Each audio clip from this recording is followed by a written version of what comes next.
천사의 아침 방문을 찾아오신 여러분을 환영합니다. 오늘도 아침 예배 말씀으로 믿음과 위로의 시간을 갖게 되길 바랍니다. 성도 여러분 안녕하십니까?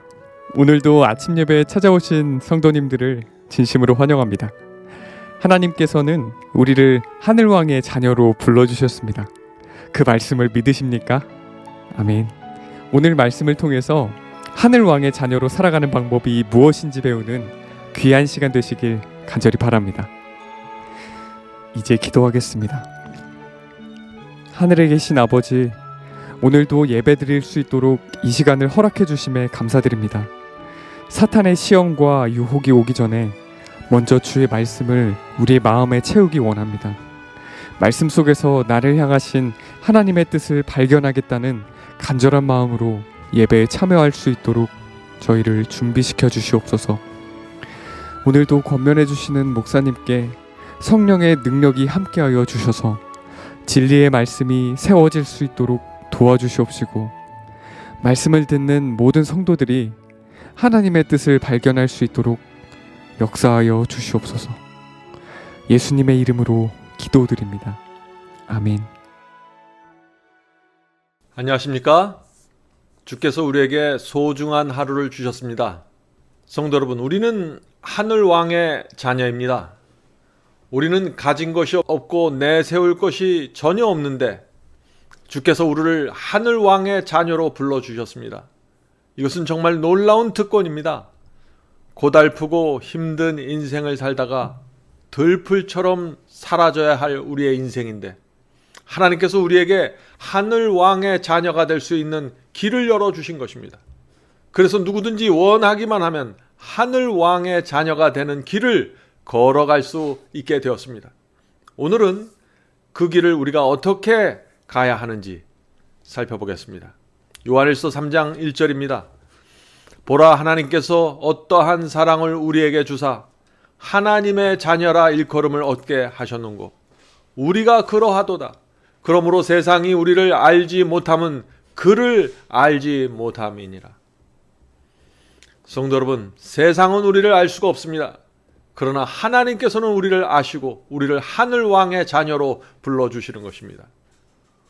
우리가 하늘왕의 자녀가 되는 것은 이것은 순전히 하나님의 사랑 때문입니다.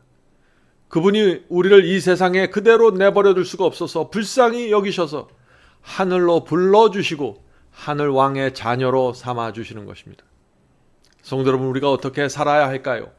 하늘왕의 자녀답게 살아야 하는 것입니다. 하나님과 사탄의 전쟁이 이렇게 치열하게 벌어지고 있는데 우리는 절대적으로 하나님 편에 가서 살아야 하는 것입니다. 이 세상의 땅만 보면서 살면 안 됩니다. 우리가 들어가서 살게 될 저 하늘 예루살렘을 보면서 살아야 하는 것입니다. 하늘 시민권자답게 살아야 하는 것입니다. 본문을 읽겠습니다. 아무도 하나님의 자녀가 되는 일에 자신이 발을 내디뎠다고 생각하지 않도록 하라. 발을 내딛게 하신 분은 하나님의 독생자이셨다. 인성으로는 인간과 접촉하고 신성으로는 하나님을 붙들기 위하여 그분께서는 당신의 찬란한 빛과 위엄과 높은 지위의 자리에서 떠나 인성으로 신성을 가리고 이 세상에 오셔서 우리를 위하여 십자가의 죽음을 당하셨다. 성도 여러분, 이것이 주님의 사랑입니다. 그리스도께서 하늘을 버리고 이 땅에 오셨습니다. 우주를 창조하신 분이 인간이 되신 것입니다. 바리새인들에게 조롱받고 유대인들에게 외면받는 하나의 인간이 되셨습니다. 그리고 벌거벗기고 십자가에 매달리셨습니다. 성도 여러분, 우리 주님께서 왜 그런 고통의 길을 걸으셨어야 했을까요? 우리가 하늘왕의 자녀가 되는 길을 만들어내기 위해서입니다. 사랑하는 형제 자매 여러분, 우리는 주님을 위해서 살아야 합니다. 우리는 나를 위해서 살 수 없는 사람입니다. 그리스도의 사랑을 저버릴 수 없는 사람입니다. 자, 계속해서 읽어보죠. 그리스도께서는 무한한 사랑을 치르셨다. 그분께서는 우리를 위하여 당신 자신의 생명을 주셨다. 그분께서는 당신의 거룩한 영혼으로 하나님의 율법을 범한 결과를 짊어지게 하셨다. 그분께서는 당신의 왕복을 벗어놓으시고 한 걸음 한 걸음씩 타락한 인간의 수준으로 발을 내디셨다. 성도 여러분, 그리스도께서 하늘 왕의 그 왕복을 벗으시고 타락한 인간의 수준이 되셨다는 이 말씀의 의미를 아시겠습니까? 그리스도는 우주의 왕이십니다. 하늘과 땅과 바다를 만드신 분이십니다. 그런 창조주께서 하나님의 옷을 벗으시고 타락한 인간의 수준으로 내려오셨다는 것입니다. 그 놀라운 사랑을 우리가 어떻게 이해할 수 있을까요? 그 사랑을 오늘 묵상해 보시기 바랍니다. 성도 여러분, 왜 우주의 왕이 타락한 인간의 수준으로 내려와야 했을까요? 우리가 어떻게 살고 어떻게 죄와 유혹을 대하고 가난한 자들을 어떻게 보살펴야 하는지 보여주시기 위해서입니다. 지금 사탄은 온 우주를 향해서 이렇게 주장하고 있는 것입니다. 인간은 사탄 나의 편에 설 수밖에 없다. 왜냐하면 인간은 하나님의 말씀에 순종할 수 없기 때문이다. 인간은 원수를 사랑할 수 없다. 인간은 돈을 사랑하지 않을 수 없다. 인간은 죄를 승리할 수 없다. 인간은 하나님의 계명에 순종할 수 없다. 하나님께서는 인간이 할 수 없는 것을 요구하고 그 요구와 명령에 미치지 못하면 지옥에 보내는 분이다. 하나님은 정말 불공평하다. 성도 여러분, 이것이 사탄의 주장입니다. 오늘날 기독교에서도 이 비슷한 주장이 들려 나오고 있지 않습니까? 그리스도께서는 이런 사탄의 주장이 거짓이라는 사실을 증명하기 위해서 타락한 인간의 수준으로 내려오셔서 우리처럼 사신 것입니다. 우리가 이 타락한 세상에서 하나님의 자녀로 살 수 있음을 보여주기 위해서 그분께서 성육신 하신 것입니다. 자, 계속해서 읽겠습니다. 우리가 하나님의 자녀로 불려질 수 있도록 하기 위하여 그리스도께서 모든 일을 당하신 것이 작은 일처럼 생각되는가? 왕족의 일원이 되는 것, 곧 하늘왕의 자녀가 되며 불멸의 유업에 참여하는 자가 되는 것이 그대에게는 작은 일처럼 생각되는가? 성도 여러분, 하나님의 자녀로 영생한다는 것은 작은 일이 아닙니다. 감사의 눈물을 흘리며 감격하고 감동해야 할 일입니다. 우리는 뜨뜻 미지근하게 주님을 섬길 수 없습니다. 모든 것을 버리고 주님을 따르고 충성을 바쳐야 합니다. 이런 엄청난 사랑과 은혜를 우리가 주님께 받았는데 우리가 어떻게 입 다물고 조용히 내 일만 내 생각만 하면서 살 수 있을까요? 하늘 왕의 자녀들은 그렇게 살 수 없는 사람들입니다. 계속 읽겠습니다. 하나님의 무한한 선하심은 예수 그리스도의 공로를 통하여 우리를 아끼고 용서하며 의롭게 하실 뿐 아니라 그리스도의 의를 통하여 우리에게 의를 돌리고 당신의 양자로 삼으심으로 우리를 높이고 고귀하게 하실 만큼 위대하다. 우리는 왕족의 일원이 되고 하늘 왕의 자녀가 된다. 그분께서는 남녀들을 타락한 상태에서 끌어올려 의 가운데 높이신다. 성도 여러분, 누구든지 죄를 회개하고 버리면 주님께 용서받을 수 있습니다. 그리스도의 피가 용서하는 것입니다. 아무리 악한 죄를 범했을지라도 용서받을 수 있습니다. 이것은 틀림없는 하나님의 약속입니다. 이 약속에 하나님의 보좌를 걸고 우리에게 약속을 주시는 것입니다. 주께서는 십자가의 피로 우리 죄를 용서하고 의롭게 하십니다. 우리를 주님의 양자로 삼으십니다. 우리를 이 세상에서 건져서 하늘로 데려가십니다. 하늘왕의 자녀로 삼아 주시는 것입니다. 성도 여러분, 이 엄청난 하나님의 사랑과 희생과 자비를 우리가 어떻게 받아들여야 될까요? 우리 마음에 어떤 변화가 생길까요? 우리가 하나님의 사랑과 희생을 알면 새 마음을 갖게 되는 것입니다. 하나님께 대한 진심이 생깁니다. 위선과 형식이 사라지고 주님께 진심으로 감사와 헌신을 드리게 됩니다. 주님께서 싫어하는 것은 하지 않게 됩니다. 주께서 무엇을 좋아하는지 살피게 됩니다. 이것이 하늘왕의 자녀가 되는 경험입니다. 그래서 바울은 갈라디아에서 이런 말씀을 하신 것입니다. 갈라디아 2장 17절. 만일 우리가 그리스도 안에서 의롭게 되려 하다가 죄인으로 드러나면 그리스도께서 죄를 짓게 하는 자냐? 결코 그럴 수 없느니라. 성도 여러분, 바울이 무엇을 말하고 있는 것입니까? 그리스도의 피로 죄를 용서받고 거듭나고 의롭다 하심을 받았는데 죄를 범할 수 있는가? 그럴 수 없다고 지금 말하고 있는 것입니다. 왜 그럴까요? 왜냐하면 하나님께서 의롭다고 우리를 선언하셨는데 우리가 죄를 범하면 어떻게 되는 것입니까? 하나님께서 선언하신 그 의롭다 하심이 아무 소용이 없게 되고 하나님은 거짓말하는 분이 되기 때문이라는 것입니다. 성도 여러분, 이 말씀을 이해하시겠습니까? 하나님께서 욥을 의롭다고 선언하고 당대 완전한 자라고 하셨는데 욥이 시험과 유혹에 끌려다니고 죄를 범하면서 사탄의 편으로 가버리면 어떻게 됩니까? 하나님께서 하신 선언이 거짓말이 되어버린다는 것입니다. 성도 여러분, 바울의 말씀을 다시 읽어보세요. 만일 우리가 그리스도 안에서 의롭게 되려 하다가 죄인으로 드러나면 그리스도께서 죄를 짓게 하는 자냐? 결코 그럴 수 없느니라.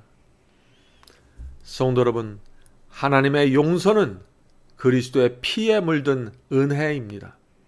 그 은혜는 우리의 마음을 변화시키는 것입니다. 그리스도의 은혜를 가만히 들여다보면 우리의 마음이 하늘로 올라가는 것입니다. 은혜는 그래서 우리를 겸손케 만듭니다. 은혜는 하나님의 말씀을 사랑하고 순종하기를 즐거워하는 그런 새 사람으로 변화시키는 것입니다. 자, 마지막 문단을 읽겠습니다. 그리스도께서는 그들을 당신의 진주라고 부르시며 특별한 보물로 간주하신다. 그들은 그분의 은혜와 능력, 의와 영광의 부요함의 전리품들이다. 그러므로 그들은 그들 자신의 소유가 아니라 값으로 산 바 되었으며 그리스도의 속죄를 통하여 예수 그리스도와 밀접하고 신성한 관계 속으로 들어가게 되었다. 그들은 그분의 유산으로, 그분의 자녀로, 그리스도의 몸의 일원으로, 그분의 육체와 뼈의 일부로 불린다. 그렇다 그들은 그분과의 깊은 관계를 통해 주님과 연합된다. 성도 여러분, 우리가 주 앞에 나가 죄를 고백하고 용서받고 의롭게 되면 어떻게 됩니까? 주님께서 우리를 귀한 진주와 보물로 바라보신다는 것입니다. 우리는 그리스도의 피를 주고 산 소유물이 되는 것입니다. 하나님의 자녀가 되었고 주님의 뼈와 살이 되는 것입니다. 우리에게 놀라운 영광과 특권이 주어지게 되는 것입니다. 자, 그러나 문제가 있습니다. 어떤 문제일까요? 많은 사람들이 하나님께서 주신 이 그리스도의 십자가를 통해서 주시는 이 엄청난 영광과 특권과 기회가 내 앞에 주어져 있는지 모르고 살아간다는 것이죠. 그래서 제가 오늘 말씀을 마치면서 한 이야기를 좀 들려드리고 싶은 것입니다. 어떤 시골에 어머니가 있었습니다. 이 나이가 지긋한 어머니는 교육을 받지 못했고 글을 읽지 못하는 분입니다. 아주 가난하고 궁핍하게 살았습니다. 심한 노동을 하면서 살았습니다. 어머니에게는 한 아들이 있었는데 그 아들은 미국에 공부하러 떠났습니다. 주변에서 얼마나 그 아들을 참 저주하고 욕을 했을까요? 늙으신 어머니를 버리고 떠났다고 했을 것입니다. 그런데 세월이 지나서 나중에 알고 보니 그 아들이 그렇게 나쁜 아들이 아니었습니다. 그 아들은 미국에 가서 매달 정성스럽게 편지를 써서 넉넉한 액수의 수표를 보내주었습니다.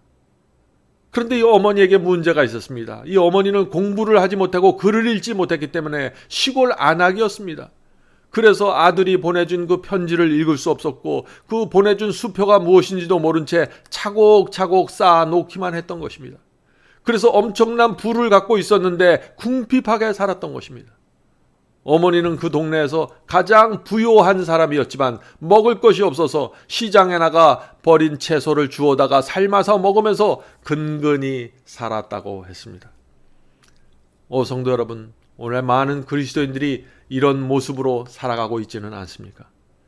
십자가의 은혜와 풍요로움을 모르고 복음에 변화시키는 그 능력을 모르고 하늘에서 내려오는 그 생명의 양식 말씀을 먹고 다시 일어나고 장군처럼 서서 다니는 그런 능력을 잊지 못하고 굶주린 자로 살아가게 되는 것입니다. 성령의 풍요로운 은혜를 받지 못해서 영적으로 죽어가고 있는 것입니다. 가장 부요한데 굶주리는 것입니다. 성도 여러분, 하나님께서, 그리스도께서, 성령께서 우리를 위해 모든 것을 주셨습니다. 원하는 자들, 목마른 자들은 생명수를 마음껏 마실 수 있는 것입니다. 이 세상을 하늘왕의 자녀로 감사와 풍요로움으로 살 수 있습니다. 마지막으로 계시록 22장 17절 말씀을 읽고 마치겠습니다. 성령과 신부가 말씀하시기를 오라 하시는도다. 듣는 자도 오라 할 것이요 목마른 자도 올 것이요 또 원하는 자는 값없이 생명수를 받으라 하시더라. 기도하겠습니다. 하늘에 계신 저희들의 아버지, 하나님께서 우리를 어떻게 바라보시고 우리를 위해서 무엇을 하셨으며 무슨 길을 예배하셨고 무엇을 주기 위해서 기다리고 계신지 저희가 알 수 있도록 눈을 좀 떼게 도와주시옵소서. 하늘에 계신 아버지, 이제 저희가 이 세상에서 눈을 돌려 하늘을 바라볼 수 있도록 도와주시옵소서.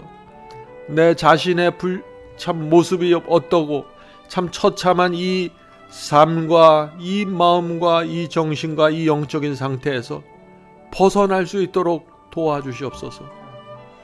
저희가 저희 자신을 위해서 살지 않고 하나님을 위해서 살 수 있도록 저희의 눈을 열어주시옵소서. 하늘이 준비한 것들을 볼 수 있도록 도와주시옵소서. 하늘에 계신 아버지, 주께서 베풀어 주신 그 사랑과 자비와 용서하심이 저희의 생애 속에 들어와서 우리를 변화시키고 우리의 마음을 변화시키고 우리의 생각과 계획을 변화시킬 수 있도록 도와주시옵소서. 하늘에 계신 아버지, 오늘 아침에 주 앞에 나와 기도드리는 성도들을 기억해 주셔서 성령을 보내주시고 그 마음속에 하나님의 사랑과 자비와 은혜를 느끼고 만지고 볼 수 있도록 도와주시옵소서. 이 모든 말씀 예수님의 이름으로 간절히 기도드립니다. 아멘. 성도 여러분, 마지막 사명에서는 아침 예배 채널을 유튜브에서 별도로 운영하고 있습니다. 아침 예배 채널에서는 매일 새벽 4시에 예배 영상이 올려지고 있으며 특별히 아침 9시에 생방송 예배가 진행됩니다. 아침 9시 생방송 예배가 아침 예배 채널의 독특한 특징입니다. 원하시는 분들은 유튜브에서 아침 예배 채널을 별도로 구독 신청하여 주시면 저희와 함께 생방송으로 아침마다 예배 드릴 수 있습니다. 매일 아침마다 하나님의 말씀으로 저희 모두가 주 앞에 나와 예배 드리는 신앙으로 함께 나가게 되길 간절히 바랍니다. 감사합니다.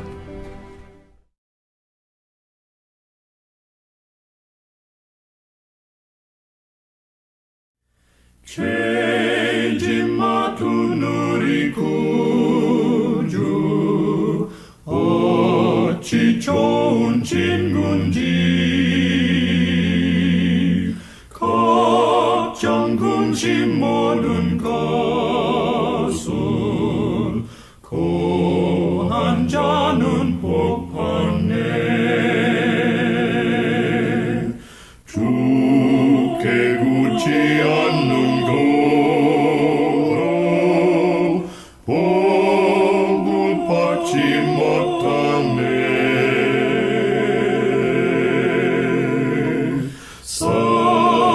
사람들이 어찌하여 모든 것을 거쳤나. 시험 걱정 모든 괴로움 없는 사람 누군가.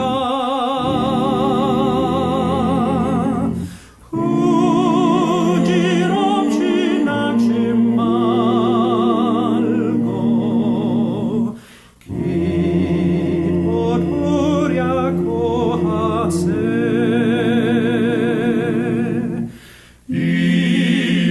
진실하신 지